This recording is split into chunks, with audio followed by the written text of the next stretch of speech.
Evidencias de la evolución. ¿Qué es la evolución? Es un proceso en el cual se dan cambios y se diversifican las especies. Esto a través del tiempo o de los años. Estos cambios se dan en los seres vivos, en lo que es su morfología, como se ve aquí este caballo, que fue modificando algunas partes de su cuerpo. Fisiológicamente, como se ve aquí, las extremidades llegan a tener una función diferente. Por lo tanto, a nivel fisiológico son diferentes y necesitan de energía en diferentes niveles. Es decir, no es lo mismo utilizar las extremidades para trepar que para volar o solo para caminar o tal vez para correr muy veloz. Fisiológicamente tienen un metabolismo diferente y la cantidad de músculo o grasa que puedan tener también es diferente.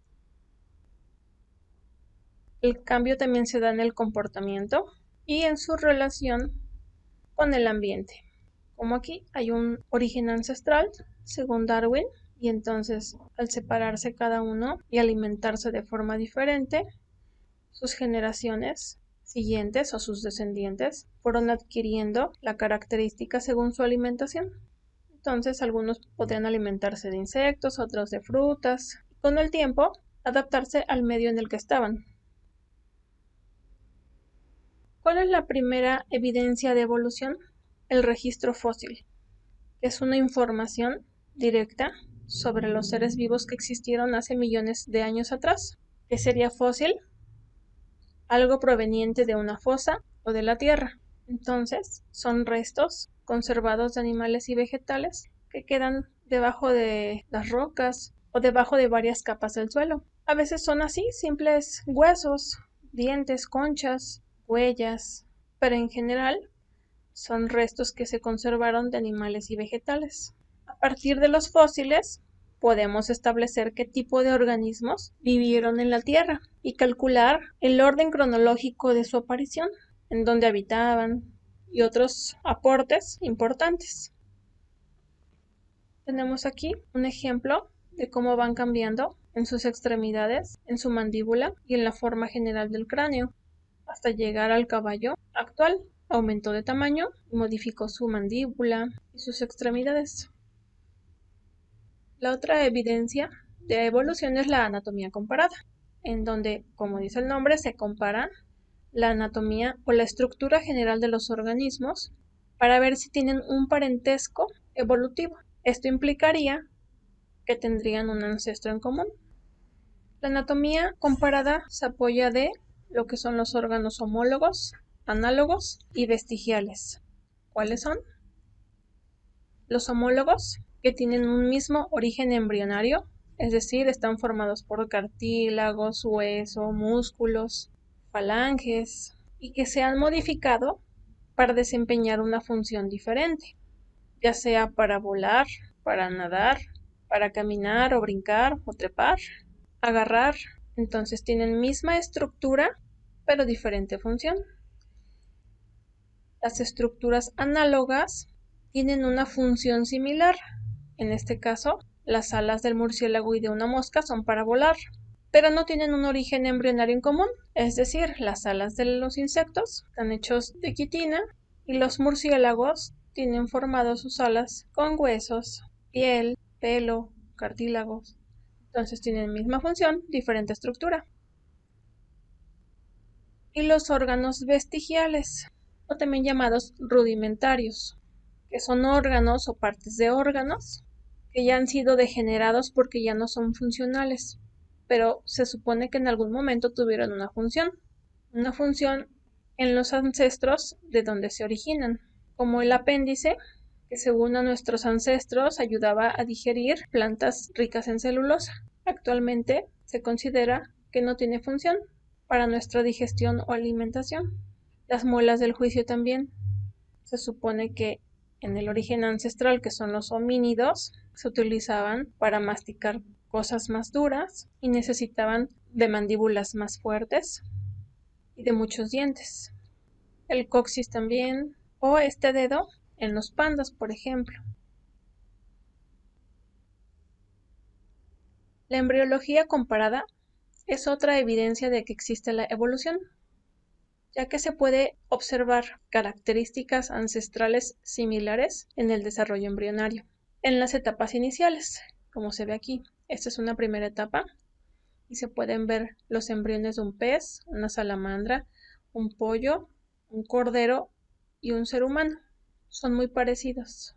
Conforme va avanzando el desarrollo, se van diferenciando, pero se puede ver el embrión de un insecto, que es un invertebrado, con los vertebrados, que son muy parecidos. Entonces, al comparar vertebrados, en las etapas iniciales son muy parecidos, hasta que después van adquiriendo sus características específicas. Se dice que las similitudes embrionarias persisten por más tiempo entre organismos que están más emparentados, como se ve aquí, el pez y la salamandra, con lo que es el pollo, el cordero y el hombre, que se sigue pareciendo en esta otra etapa.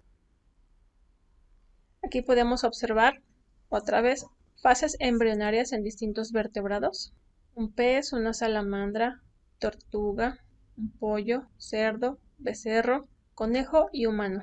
Si ustedes observaran esto, no podrían saber qué es. Si lo observaran en un microscopio o si pudiéramos ver en el ultrasonido, se verían y no se distinguiría cuál es cuál.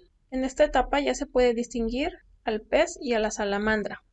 Aquí ya se pueden distinguir más porque ya se diferenciaron sus células para formar tejidos y órganos específicos de cada especie. Entonces, los embriones sugieren que los vertebrados evolucionaron de un antepasado común. La bioquímica comparada también apoya a la evolución a partir de analizar y hacer comparaciones moleculares entre los diferentes organismos o especies, ya que hay tanto similitudes como diferencias químicas, y estas similitudes y diferencias químicas establecen una correlación de parentesco, como cuando comparan el humano y el chimpancé, que el gen que codifica una hormona que producen ambos solo tienen 5 diferencias en lo que son 250 nucleótidos. Entonces esto indica que probablemente desciendan de un mismo ancestro. Y el código genético es el mismo en todas las especies que hoy se conocen, desde las bacterias, que son unicelulares, hasta los vertebrados, que son los seres más complejos y grandes. Esto indica también que provenimos de un ancestro en común. Podemos encontrar en todos los seres vivos también las biomoléculas que nos conforman, que son proteínas, glúcidos, lípidos, ácidos nucleicos y vitaminas.